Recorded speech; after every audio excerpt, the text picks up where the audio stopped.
不動産屋さんの怪談です。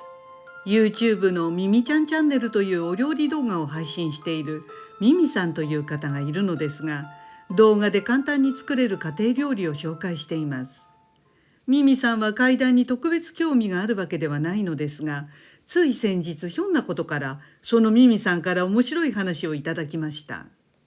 これは古い話なので、重要ではない不明な点は多分こうだったのだろうと想定して話しますが、怪談の核心の内容はしっかり事実に沿っています。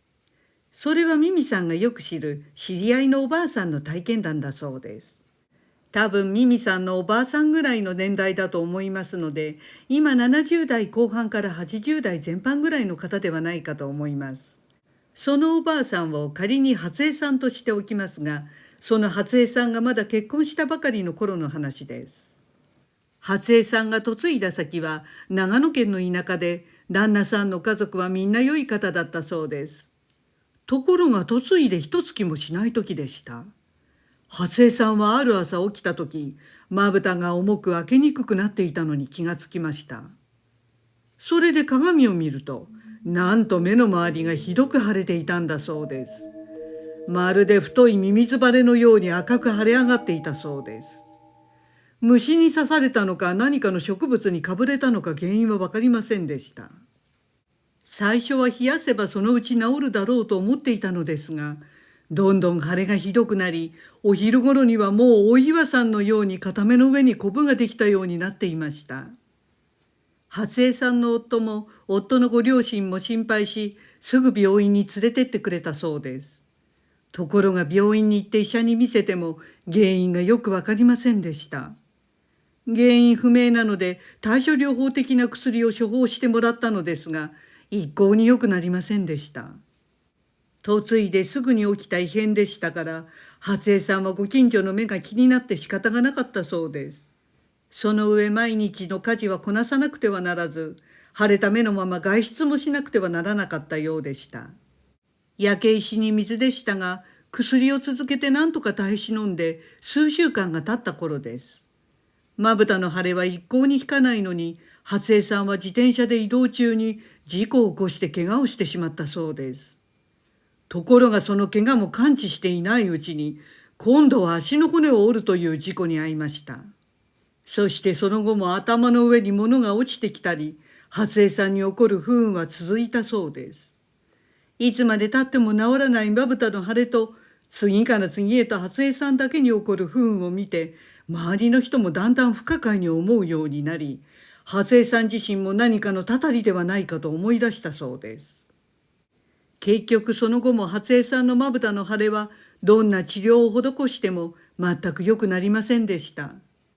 こうして不穏な空気が初江さんの周りを取り囲むようになりました。ついに初江さん本人だけでなく、夫や周りもこれは何かの呪いとかたたりではと考えるようになったそうです。そこで友人の勧めで、関わる人に見てもらった方がいいということになり、ある占い師に相談に行くことにしたそうです。友人の話では、その占い師はとてもよく的確に当てると評判の人だということでした。初江さんは藁をもつかむ気持ちで会いに行ったそうです。そこは町から離れた林の中の古い木造の一軒家でした。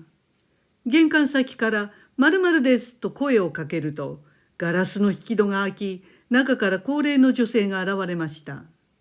その女性に招き入れてもらい、中に入った瞬間、そこは不思議な別世界に感じたそうです。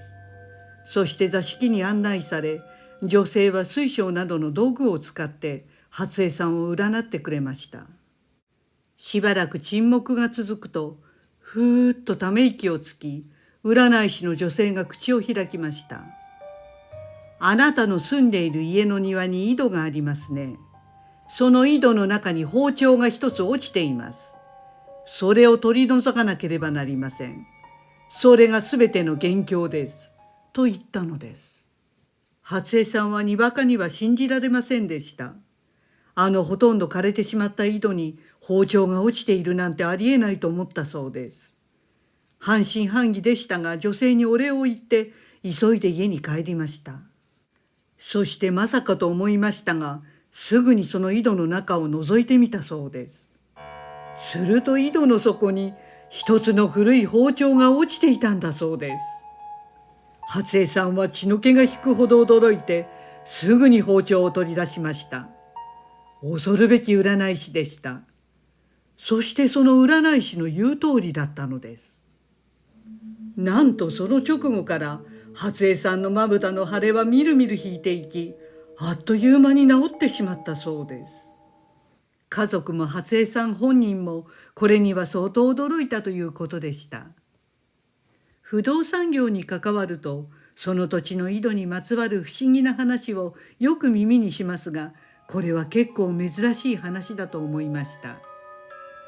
ご視聴ありがとうございました。よろしければチャンネル登録お願いします。